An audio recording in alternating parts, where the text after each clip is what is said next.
Britt here. Today we're going to continue where we left off in the last video, where we discussed trauma bonding. Now today is a good day. However, it wasn't always that way. And uncovering yours trauma bonds could be a key to your healing. So let's keep going here. Nobody wakes up and says, you know what I want? I want a relationship that breaks me. But here's the hard truth. When we choose unhealthy love again and again, we're not choosing pain because we like suffering. We're choosing pain because somewhere deep inside, we're hoping it will finally heal something that we haven't named. And if you've had an abortion, today is your day to name it and to realize that unhealthy love is often a consequence of a past abortion.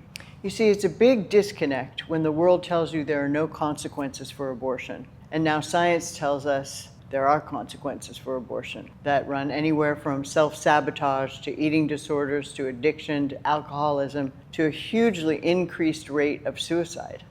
Unhealthy love is often an unconscious attempt to rewrite the past. Now let me explain. When you've experienced abandonment, rejection, emotional neglect, or inconsistent love, especially from a parent or caregiver, in the case of abortion, your nervous system learns a blueprint. It learns that love is something that you earn, something that you chase, something that comes and goes depending on your behavior. And the brain, in all its brilliance, wants to resolve that.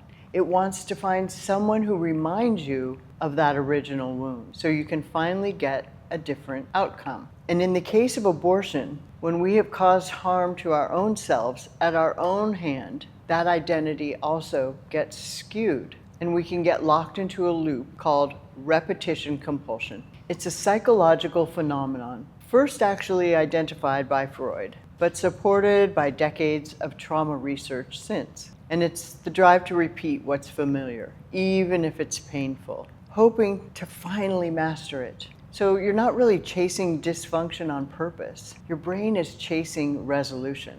You're not actually addicted to mistreatment, you're addicted to the fantasy of finally becoming chosen by the person who didn't choose you. And in the case of abortion, where we chose to neglect and not choose the life within us, our identity got hijacked into somebody who's not worth being chosen with healthy love.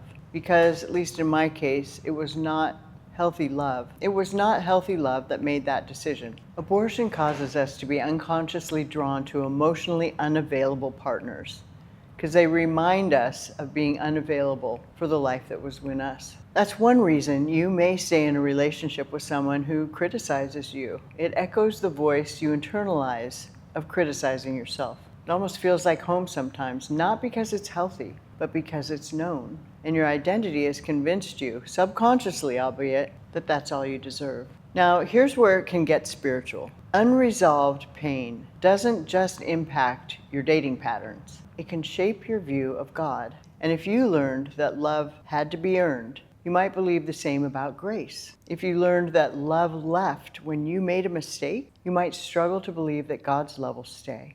And if you believe that God's love left you when you made a mistake of abortion, know today that's not true.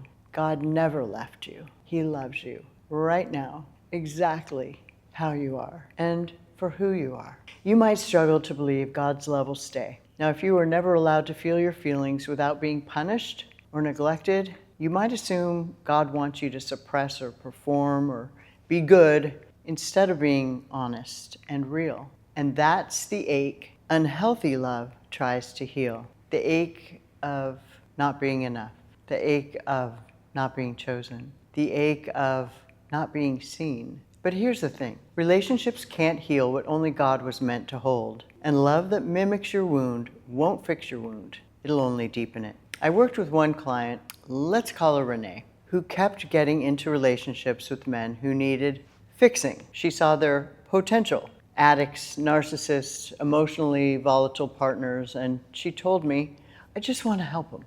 I think it's my mission to love them enough so they can change. Now, maybe you've heard that from a friend of yours, maybe you've gone through that yourself, and when it's looked at closer, we realize something powerful. She had spent her entire adult life trying to help her dad stop drinking. She couldn't, and that left a pretty deep scar. But somewhere in her subconscious, she believed, if I can love someone else into wholeness, maybe I can finally prove that I was never the problem and I can be whole. Again, that's not love, that's reenactment. And many of us, since our abortion or abortions, have reenacted unhealthy love. And a clue to unhealthy love is it often feels urgent, intense, all-consuming, and not because it's true love, but because it's addicting, because it's your pain looking for closure. And here's the good news. Once you understand this, you can finally stop asking broken people to fix your brokenness. You can stop hoping that the person who keeps hurting you will suddenly become the one who heals you. You can stop calling it love when it's really your own wound, trying to make sense of itself. And instead, you can bring that wound to the surface, to the light, to God. And that's why I'm here today, speaking to you. It is my hope to empower you to see your wound, to see it and free it, to name it and claim it, as some people say. So you won't walk around for as many years as I did in the darkness of not realizing the consequences of the choice to have an abortion. Psalm 147:3 says, "He heals the brokenhearted and binds up their wounds." That's you. That's me. That's all of God's children. So he heals, not the relationship, not the person who ghosted you, not the one who apologized and then did it again, not the one who yells at you and says it's just passion, not the one who neglects you. You don't have to keep hoping that if you're just more patient and more forgiving or more loving, that he'll become someone different, that the potential will grow into reality. Instead, you can grieve the fact that he won't, and you can start becoming someone different instead. This is a second sacred shift when you stop trying to get from someone else what you never got in the first place. So if you've watched many of my videos, you'll realize that I cry on occasion, unashamedly, because today I can feel my feelings. And when I remember the pain that many of you may be going through, it's heartbreaking. So there's a sacred shift when you stop trying to get from someone else what you never gave yourself after your abortion, which is your own love and forgiveness. And when you start saying, I don't need someone to finally choose me, I choose me. I don't need someone else to fix me, to feel worthy. I am worthy. God says so. I don't need to stay in pain to prove my strength any longer. I can leave. And that's strength too. Now let me make it clear, I'm not giving you relationship advice today to say, you need to leave, you need to stay, whatever that is. Your gut, your heart will speak to yourself. When you hear this information, I pray it'll be useful in helping you make some decisions about healthy love in your own life. Because your worth isn't something to be earned through suffering. It's something to be received through healing. And that healing starts when you stop asking unhealthy love to rewrite your past, and instead you ask God to redeem it. I would love it if you would share your heart in the comments, and I'll do my best to answer everyone. Thanks for joining us today. I hope you'll join this amazing community of healthy, safe, wonderful, Christ-centered women, where we support and encourage one another to be all we can be and thrive in life.